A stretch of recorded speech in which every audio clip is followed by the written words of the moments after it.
Tonight, Ukraine is making a major advance on the battlefield. Ukrainian soldiers crossing the Dnipro River.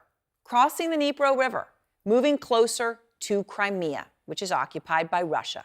This is according to a top Ukrainian official who says these soldiers have now, quote, gained a foothold across the river, which, if it's the case, is a significant first step towards Ukraine's aim of liberating Crimea.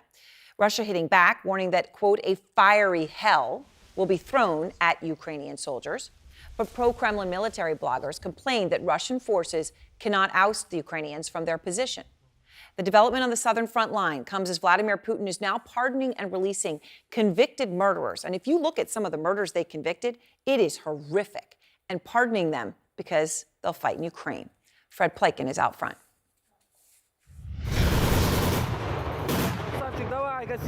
As Russia loses large amounts of soldiers on the front lines in Ukraine, the Kremlin continues filling the ranks with convicts, pardoning and releasing even the most dangerous ones if they survive their tour of combat.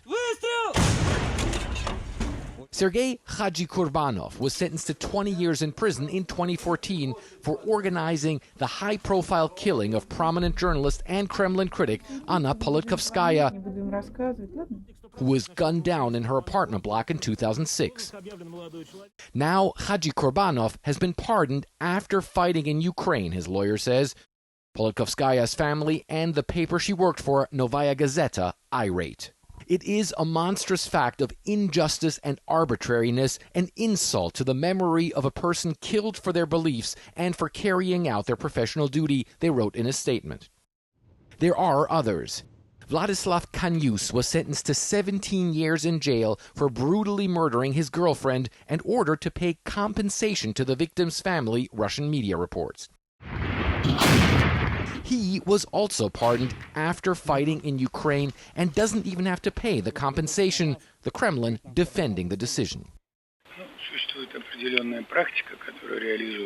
There is a certain practice that is being implemented, Putin spokesman says. To my knowledge, there are no exceptions to this practice. More precisely, there are exceptions, but they do not relate to the topic of the resonance of this or that case. The Wagner private military company first started using convicts on the battlefields in Ukraine last year. Wagner boss Yevgeny Prigozhin traveling to Russian jails to recruit inmates. I spend more ammunition than was ever spent in Stalingrad, he said at the time. First sin is deserting. No one leave the front, no one surrenders. Even after Prigozhin was killed in a plane crash in August, Russia continues large-scale recruitment of prison inmates.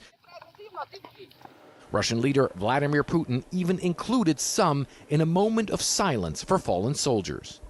We are all people. Everyone can make some mistakes. They once made them, but they gave their lives for their motherland and atoned for their guilt in full. And that amnesty also extends to killers in Russia who can prevent doing time by killing even more in Ukraine.